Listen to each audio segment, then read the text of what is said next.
Much of the unwelcome press interest is sparked by Princess Martha Louise's business. She's a clairvoyant, so she'll have foreseen the headlines.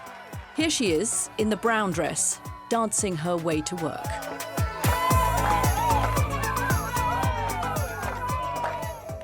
Det litt sånn, skal jeg kjøpe rød eller svart bil? Og så rød bil. The princess's followers regularly gather to hear her wisdom and benefit from her special gifts. She's the king's oldest child, but Norway's succession laws mean she'll never be queen. Today, she's more of a spiritual leader. California, som heter Heart Institute, som forsker på... Can you curtsy and talk at the same time? Yeah, I can curtsy and talk at the same time. Yeah, that's Back down to earth, time for my first royal audience. no. Can you try the other foot? Maybe it's... Your Highness, I would like to know that I'm addressing you correctly, so tell me how you would like me to address you. It depends. It depends on... Well, you know, Your Highness or Princess or just Martha, I don't mind. Okay. Staff prepare carefully for our interview because it's an exclusive. We're going to put you over here. Her Highness is currently not talking to the Norwegian media who have been critical of her spiritual business. I've grown up being very spiritual without knowing what that was, and I thought everybody was that. I've always seen things like I would, before, when I was little, I would see things in you if you were sad or if you were happy, or I would get a pain if you had a pain in your shoulder, I would get a pain in my shoulder. And then I understood that that's a talent, you know, that I can help other people.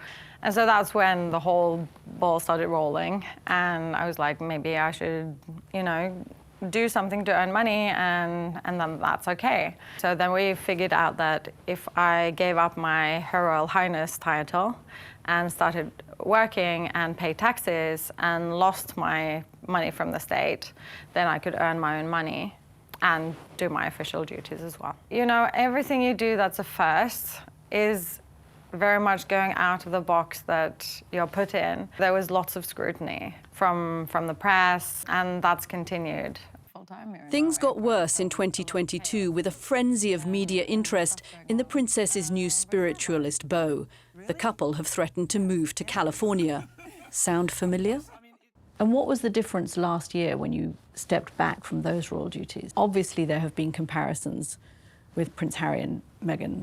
My fiancé, Shamen Durek, and the Norwegian people, I guess, and everybody has decided that it's best for me to step down because of his views about things.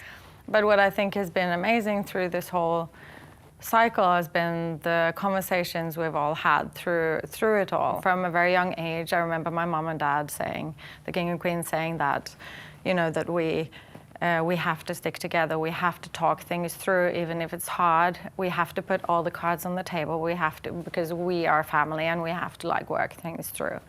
Through all the turmoil, because there's been so many turmoils with me, you know, going a different, or taking a different path than being a traditional royal. It's been a lot of criticism through the years, especially with me being spiritual, and in Norway that's taboo.